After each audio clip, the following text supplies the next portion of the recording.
প্রিয় গোয়া, তোমার জন্যই এতটা। তোমার জন্য এই ক্লান্তি ভরা 40 ঘণ্টার এই অবিরাম যাত্রা।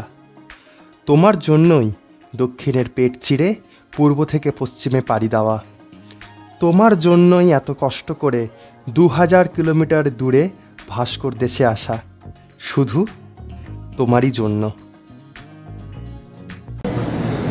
কেমন আছেন সবাই? এখন আমি আছি শালিমার স্টেশনে। এখন ঘড়ির কাঁটায় বাজে 11টা বেজে 4 মিনিট। আজকে 6 তারিখ, 6 জুন। আমি বেরিয়ে পড়েছি একা গোয়ার উদ্দেশ্যে। এখান থেকে শালিমার থেকে আমি ট্রেন ধরছি অমরাবতী এক্সপ্রেস 18047। এই ট্রেনে করে আমি শালিমার স্টেশন থেকে নামবো একদম ভাস্কো দা গামায়, একদম শেষ স্টেশন। প্রায় 40 ঘণ্টার এই জার্নি, 2157 কিলোমিটার পাড়ি দেবে এই ট্রেন প্রায় তিন দিনে। 2টো রাত আমাকে ট্রেনে থাকতে হবে, এই আজকের রাত, কালকের রাত এবং তার পরের দিন বিকেলবেলাতে আমি নামবো ভাস্কো দা গামা। এই পুরো ট্রেনের জার্নির অভিজ্ঞতা আপনাদের সঙ্গে শেয়ার করব এই ভিডিওতে। ট্রেনে একটা ছোট্ট আজকে আমাদের প্রবলেম হয়েছে। সেই প্রবলেমটা হলো আমার টিকিটটা আজকে কনফার্ম হয়নি। টিকিটটা আছে আরএসি সাইড লোয়ারে আছে টিকিটটা, B239। এবার দেখতে হবে যে আমার যে কো প্যাসেঞ্জার, সেই প্যাসেঞ্জার কোথা থেকে ওঠে তার উপর নির্ভর করছে আমার গোটা জার্নি। এখনও অবধি যদিও সে ওঠেনি, কতক্ষণে ওঠে, কোথা থেকে ওঠে, কোথায় নামে, এই তিনটে এই বিগত দু রাতের জন্য আমার কাছে আমাকে ভাবতে হবে। এখন আমি অনেকটা পরনির্ভর, স্বনির্ভর নই। যদিও এই ট্রেনে কিন্তু প্যান্ট্রিকার নেই।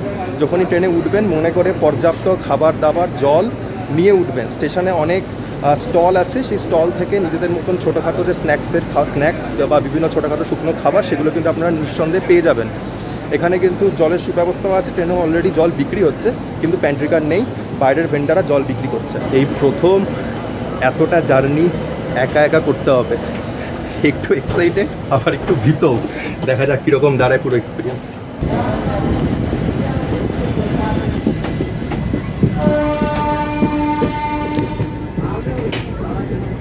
এই সবে আমরা সাঁতরাগাছি বেরোলাম। রাত্রিবেলা যা খাবার দাবার করা ছিল সেগুলো সব খাওয়া দাওয়া হয়ে গেল।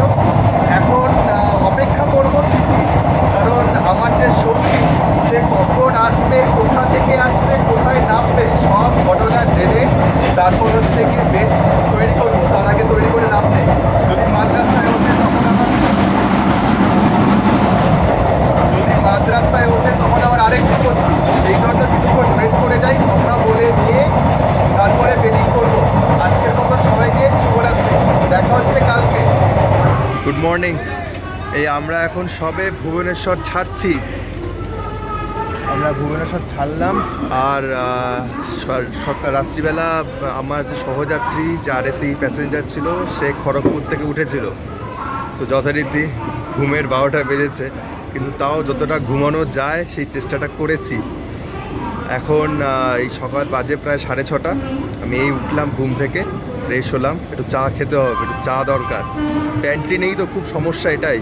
লোকাল ভেন্ডার যারা উঠছে তাদের কাছ থেকে খেতে হবে, উঠেছে তাদের কাছ থেকে খাবো, চাটা খাবো, তারপর একটু ব্রেকফাস্ট করবো। ব্রেকফাস্ট করে ইচ্ছা আছে একটু ঘুমিয়ে নেওয়ার, কারণ অনেক বড় জার্নি, শরীরে রেস্ট না নিয়ে চললে খুব বড় সমস্যা। তো একটু ঘুমিয়ে নেবো। এরপরে ভুবনেশ্বর ছাড়লাম, ওদিকে ট্রেন ঢুকছে।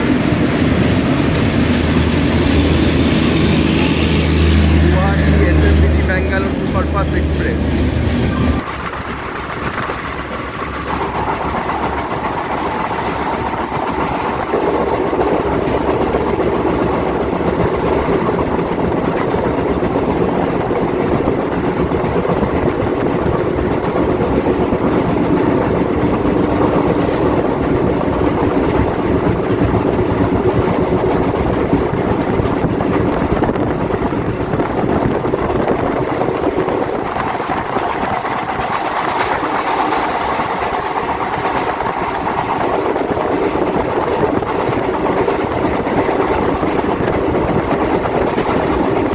আমরা এখন খুর্দা রোড জংশন এসে পৌঁছালাম। প্রায় ট্রেন 30 থেকে 35 মিনিট ডিলেতে চলছে। আর এখন চায়ের তো খোঁজ পাওয়া যায়নি। স্টেশনে নামবো, এখানে বেশিক্ষণের হল্ট আছে, কারণ এখানে ওয়াটার রিফিলিং সব কিছু চলবে। যে কারণে একটু স্টেশনে নামি, স্টেশনে নেমে একটু চাটা খেয়ে আসি। কারণ আজকের দিনটা সারাটা দিন চলবে, আবার কালকের দিন এনার্জি একদম ভরপুর রাখতে হবে, নাহলে প্রচুর সমস্যা। এই খুর্দা রোডেই কিন্তু ভাগ হয়ে যাচ্ছে দুটো লাইন, একটা হলো হাওড়া চেন্নাই মেল লাইন এবং হচ্ছে পুরী যাওয়ার গাড়ি। পুরী যাওয়ার গাড়ি কিন্তু এই খুর্দা রোড থেকেই ভাগ হয়ে যায়। আমরা কিছুক্ষণের মধ্যেই পৌঁছে যাবো ব্রহ্মপুর। ট্রেন কিন্তু বেশি লেট নেই একদমই, এখন কিন্তু একটু পরেই আসবে চিল্কা লেক। যে চিল্কা লেক আমি দেখিয়েছিলাম আপনাদেরকে মুভি সিরিজে, আমরা চিল্কা লেকের একদম উপরে পোশাকটা দেখতে যাবো। তারপরে আমাদের ট্রেন পৌঁছে যাবে ব্রহ্মপুর। ব্রহ্মপুরের পরে কিন্তু আর কিছুক্ষণ পরে শুরু হয়ে যাবে অন্ধ্রপ্রদেশ। উড়িষ্যা শেষ, অন্ধ্রপ্রদেশ শুরু। কালকে রাত, আজকে সকাল, এইটুকুনি সময় আমরা উড়িষ্যার মধ্যে ক্রস করলাম। এরপরে আজকে সারাটা দিন চলবে অন্ধ্রপ্রদেশ। আজকে রাত থেকে শুরু হবে হচ্ছে কি কর্ণাটক। কালকে আমরা প্রায় সকালবেলা অবধি যাবো, প্রায় বেলা 11টা অবধি কালকে আমরা কর্ণাটক এবং পূর্বদিন ক্রস করবো। তারপরে আমরা চলে আসবো গোয়াতে।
বেরোলাম, এবার আসছে বিজয়নগরম জংশন। আর এখন আমরা অন্ধ্রপ্রদেশের উপরে রয়েছি। বাইরের ল্যান্ডস্কেপ যথেষ্টই মনোরম, কিন্তু বেশ গরম আছে। একদম দূরে ছোটো ছোটো টিলা পাহাড় দেখা যাচ্ছে, আর এখানে একদম চাষের জমি বিঘের পর বিঘে। আমি এই কিছুক্ষণ জন্য প্রায় 2 ঘন্টার মতন একটু ঘুমিয়ে নিলাম। না ঘুমোলে হচ্ছিল না, একটু রিচার্জ হয়ে গেলাম। সাইড ওপরে শুয়ে পড়েছিলাম, তারপরে ব্রেকফাস্ট করলাম, একটু পরে লাঞ্চ করে নেবো। এখন ঘুরতে বাজে প্রায় 11টা।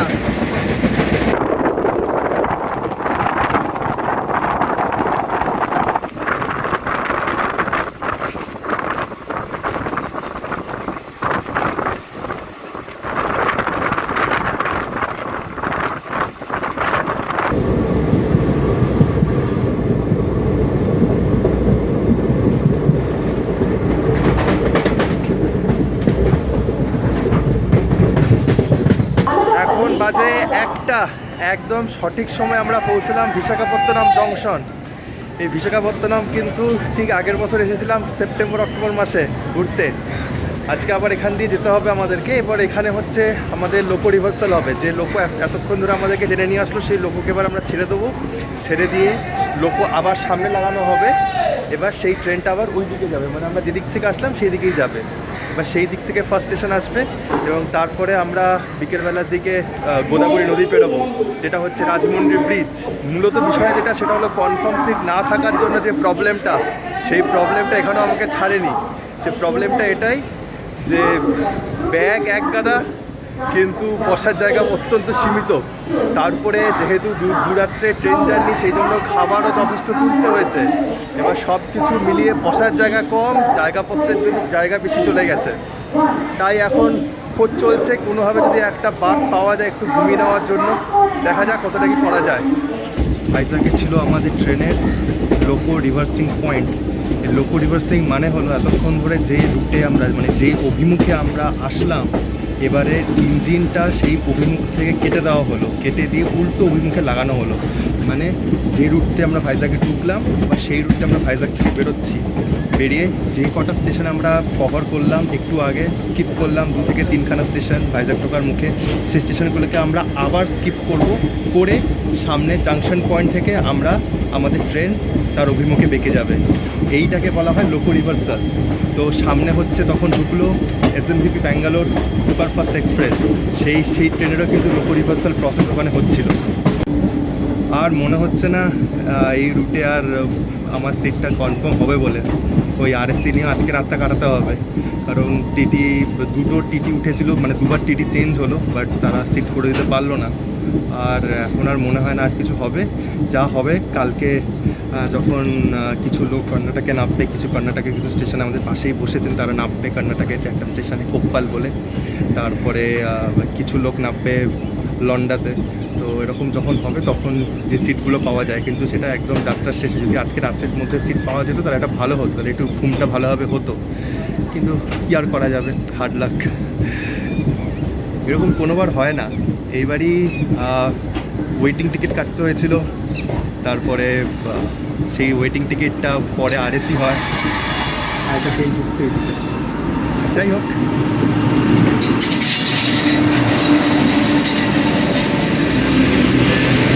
আলবাগ থেকে আলিপুরা বাইরে কিন্তু বেশ গরম, বেশ গরম। আমরা যখন এসেছিলাম ভাইজাকে সেই সময়ও ততটা না গরম ছিল, এখন তাও একটু বর্ষার অভিমুখ, কিন্তু বর্ষার তো বও নেই, পুরো আকাশ নীল, খটখটে রোদ এবং যথেষ্ট হিউমিড আছে এখানে, যে কারণে বেশ ঘাম দিচ্ছে। আর আমি আর বেশিক্ষণ এখানে থাকবো না, এবার আমি ভিতরে যাচ্ছি।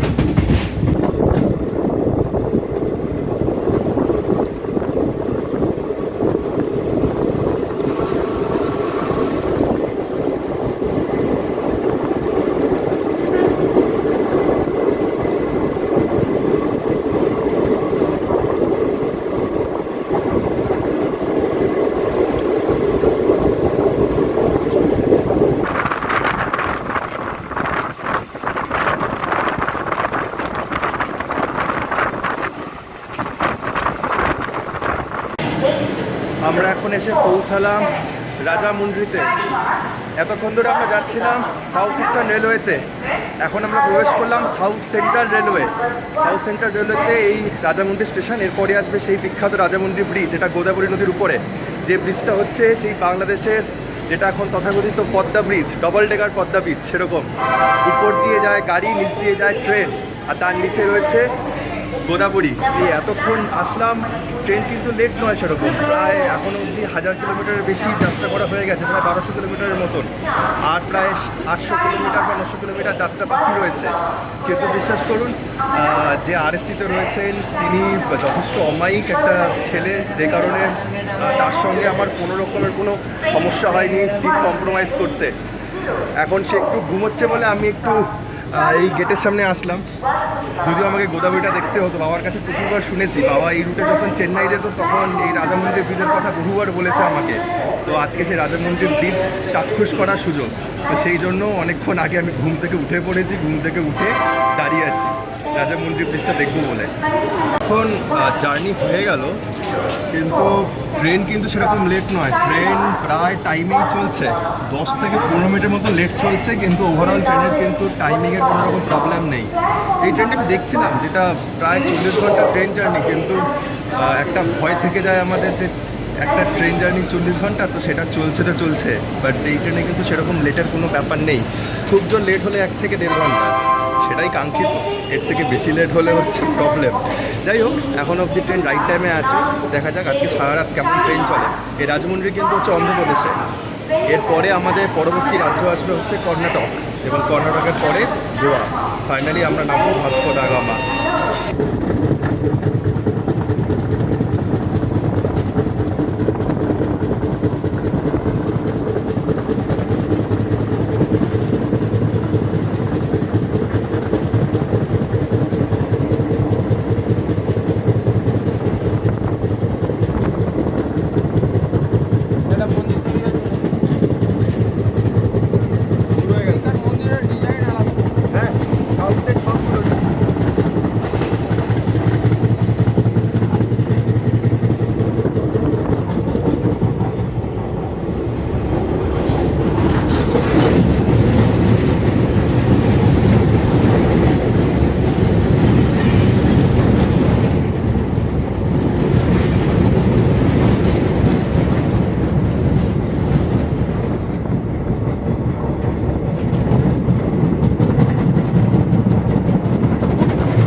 রাজমুন্ডি ছাড়ার পর আমাদের ট্রেন ক্রমেই দাক্ষিণাত্যের পেট চিরে এগোতে থাকলো।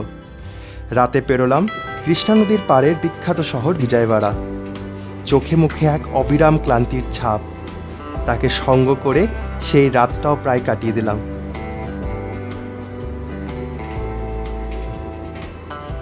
Good morning.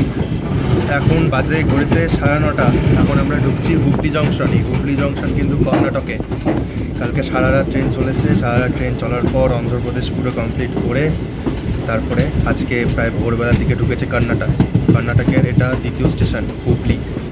এই হুগলি স্টেশনের হুগলি জাংশনের একটা বিশেষত্ব আছে। আমরা যখন ছোটোবেলায় বইয়ে পড়েছিলাম যে বিশ্বের সবচেয়ে দীর্ঘতম স্টেশন কোনটি, সেটি পড়েছিলাম খড়গপুর জংশন। কিন্তু বর্তমানে খড়গপুর আর বিশ্বের দীর্ঘতম স্টেশন নয়।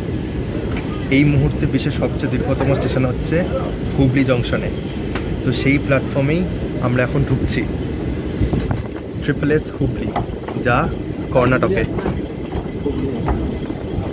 আমরা এই মুহূর্তে এসে পৌঁছালাম হুগলি জংশন। স্টেশনটা সত্যি অনেকটা বড়। যখন সবে ট্রেন ঢুকছিল তখন আমি বুঝতে পারিনি প্ল্যাটফর্ম লেন্থটা কতটা বড়। বিশাল বিশাল বড় প্ল্যাটফর্ম এটা। আচ্ছা, এবার যারা গোয়া যখন যাবেন, যারা মাডগাঁও জংশন নামবেন, তাদের কাছে কিন্তু খাবার তোলার জন্য এটাই শেষ স্টেশন।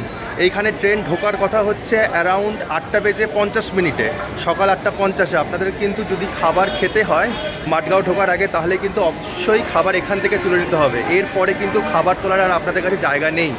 তো যারা ভাস্কো যাবেন তাদের কাছে মাডগাঁওটা জায়গা রয়েছে, বাট বাকিদের ক্ষেত্রে কিন্তু জায়গা নেই। এটা একটু মাথায় রাখবেন।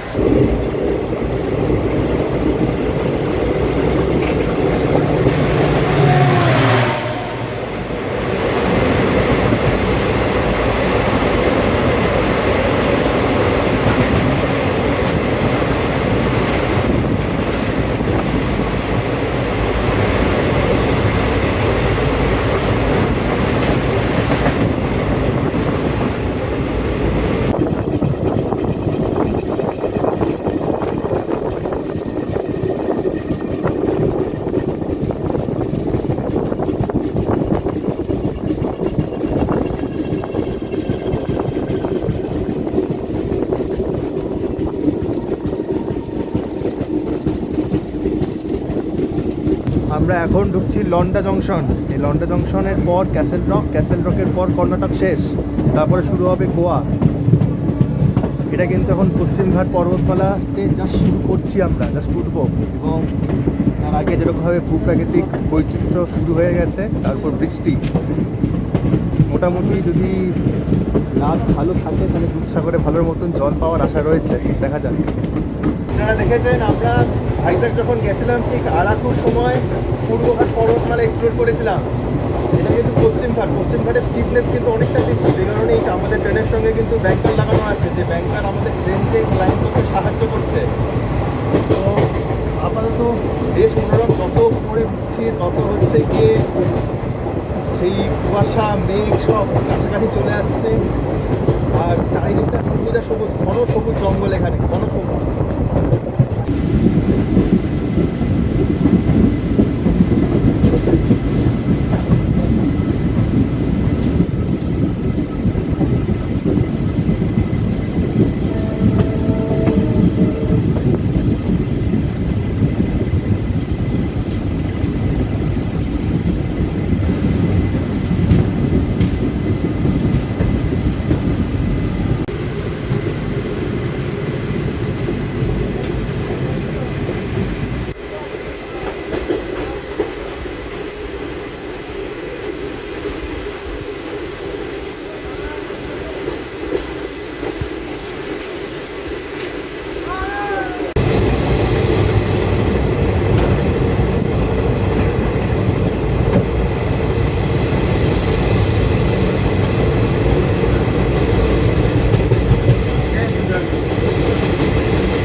ট্রেনের কোচের অবস্থাটাকে কতটা সুন্দর নয় দেখতে পাচ্ছেন, ছাদ ছুঁয়ে ছুঁয়ে জল পড়ছে।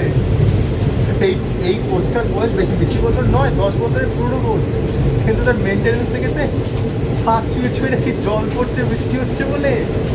এগুলো কি মানা যায়? এটা হলো ট্রেনের একদম গেটের সামনের যে ছাদ, সেই ছাদের অবস্থা দেখুন কীরকমভাবে জল সোপ করছে। এত রীতিমতন টপ টপ করে পড়ছে।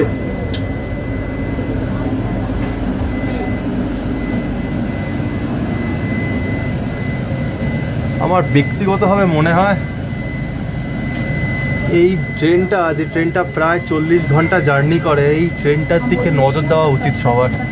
ভারতীয় রেলের উচিত এই ট্রেনটার দিকে বিশেষ নজর দেওয়ার, মেনটেনেন্সে বিশেষ করে। আমরা এখন এসে পৌঁছালাম ক্যাসেল রক।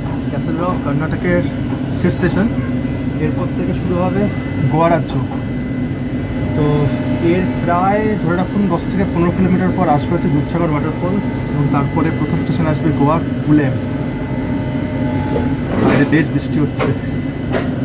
ট্রেন তো ক্যাসেল রক ঢুকে গেছে, ভালো কথা, কিন্তু 1.5 ঘন্টা দেরিতে ঢুকেছে। 11:30টায় ঢোকার কথা ছিল, এখন বাজে ঘড়িতে 1:05।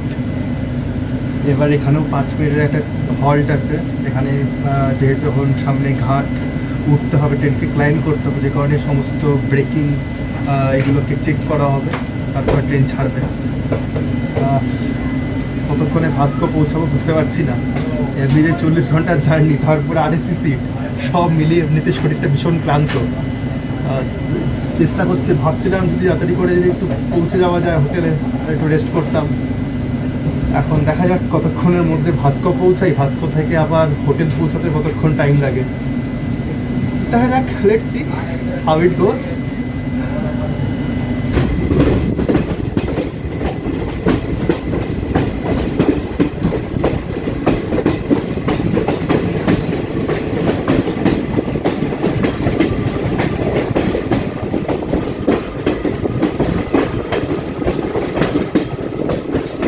এই যাত্রাপথে কিন্তু এবার আমরা আরও উপরে উঠবো। উপরে ওঠার জন্য কিন্তু আমাদের এবার থাকবে সঙ্গে টানেল। প্রায় 10খানা টানেল আমরা ক্রস করবো, ঠিক যেরকম আমরা আরাকপুরে টানেল ক্রস করেছিলাম একটার পর একটা, এখানেও কিন্তু টানেল ক্রস করবো প্রায় 10টার মতো। আমি একটা কথা বলে বুঝলাম। আর এই যে ঘাট সেকশন, এই ঘাট সেকশনের একটা নাম আছে, নাম হলো ক্যারামসল ঘাট। ওর মধ্যে কিন্তু প্রথম টানেল শুরু হলো। বলতে বলতে টানেল চলে এসেছে, 1 নম্বর টানেল বেরোলো। এরকমভাবে আরও অনেকগুলো টানেল আছে।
টানেল পেন্টার ওরা।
ফেরার দিন একটানা বৃষ্টির জন্য দুধসাগরে বেশ ভালো রকমের জল ছিল, সেই জন্যই এই ভিডিওটা আপনাদের সঙ্গে এই পর্বে আমি শেয়ার করে দিলাম।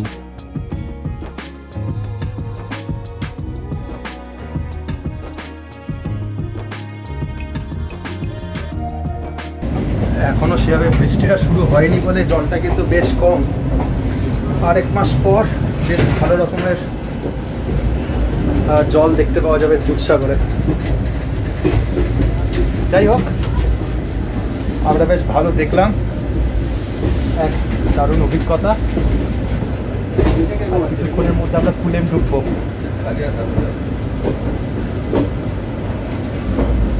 অপূর্ব সুন্দর, অপূর্ব সুন্দর, কি সুন্দর গ্রিনারি, মন জুড়ে গেল, একদম মন ভরে গেছে।